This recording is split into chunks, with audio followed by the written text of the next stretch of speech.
Ramblin Man here. Hey, make sure you subscribe to my channel. Make sure you comment, like, and share. Just share this video. I mean, any of my videos, if you like them, just share them. Share them on Facebook, share them with friends, whatever. But let's talk about what I came on here to talk about. All right, so for a while I've asked questions, you know, like, does the left really understand what's going on, or why do people think what they think? Let's just get to that first. So, as a person on the right, I feel like the left is trying to break the country down, take away certain freedoms in order to control people. It just feels that way.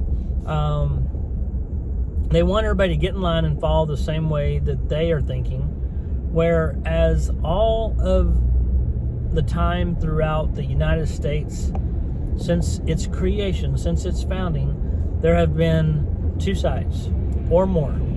And some people believe in one thing, some in the other. And when one elected official comes into office, people are forced to be like, you know what, that's our president. We'll follow what they say. You know, our guy didn't get elected. And that's why you have different senators and congressmen and things like that that go through and try to support people during those times when your party is not in office.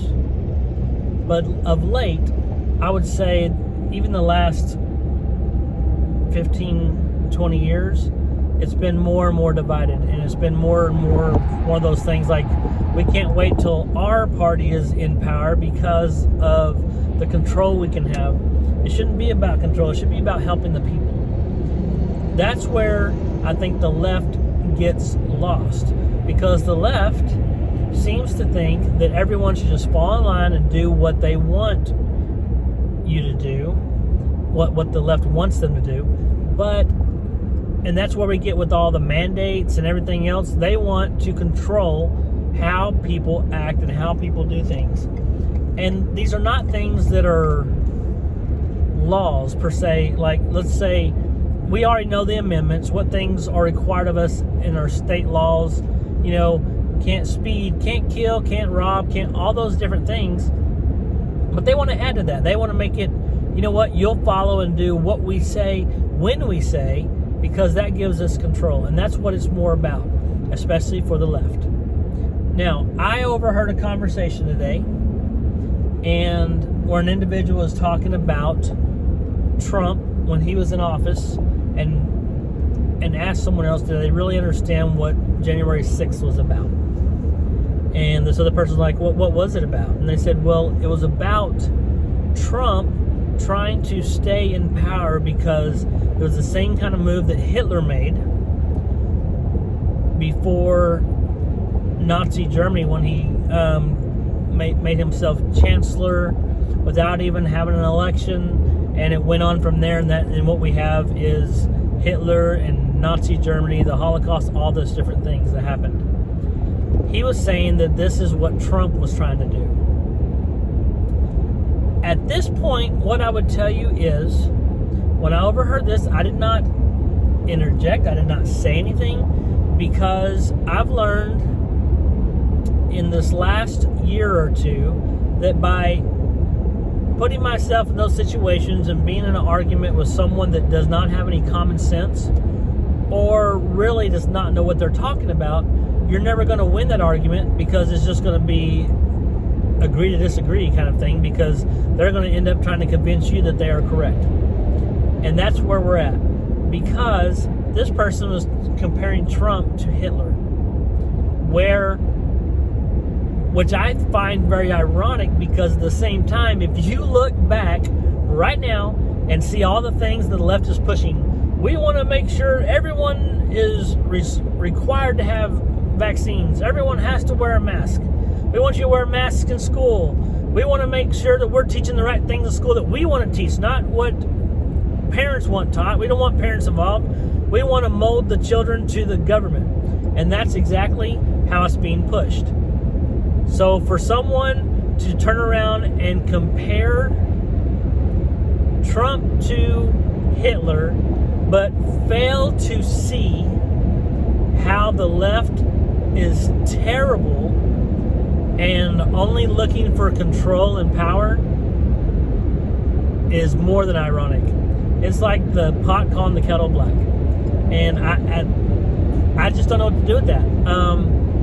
It opened my eyes, though, because I wonder, like, how can people still, after all the crap that Biden has done and the administration has done, still be on board with what's going on in America? And I can tell you, it comes from not really grasping what is going on and not really being tuned in or having a finger on what is happening in America. Just like people in New York, they were asking them questions about crime, if they felt safe in New York. And I remember the crime rate has risen like crazy. They defunded some of the police. I mean, just a lack of police officers. 5 officers shot in the last few weeks, 2 of which were, well, more than that, but 2 were killed just in the last couple weeks. And people were like, oh, I feel perfectly safe.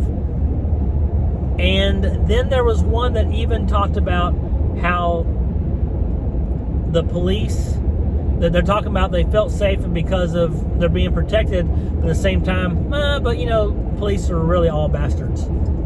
That was the words coming out of their mouths. And it pains me to say it's a young person, but even the older people are still, that are confused, are so confused. They bought into everything that's going on. You have people like Joe Rogan just putting out information that he's talking about, not trying to convince anyone, just telling you how he dealt with something as simple as COVID. And remember, he talks about everything. And his smallest podcast, probably 11 million viewers, because he has like 50 million followers. But then you take a thing like CNN, and people are following them even after all that's happened, losing 4 of their top people because of, you know, allegations of misconduct and things. But people are still going to follow them. Let's put that in perspective real quick. Joe Rogan, which, like I said, not a media outlet, just a podcaster that talks about anything from MMA all the way to gorillas to, I mean, just anything and everything. And because he did something the left didn't like, they're trying to get him off the air. CNN's talking bad about him, and CNN, with their best segment on their best day, had 700,000 viewers, which is about 15 or 16 times less than Joe Rogan has from one of his podcasts.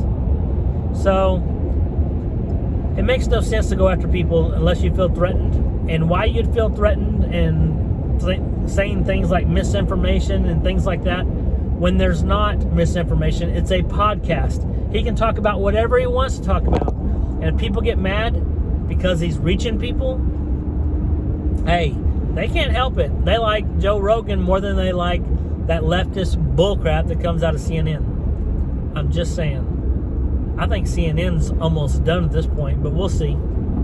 Hey, y'all just let me know what y'all think. What are your thoughts on all this stuff that I just talked about? What is really going on, and what do people see in the Biden administration that have them still following him and thinking he's doing a great job? How?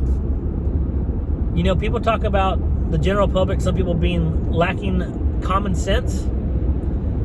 The left, there's a lot of that missing. That's my opinion. Let me know what you think. Ramblin out.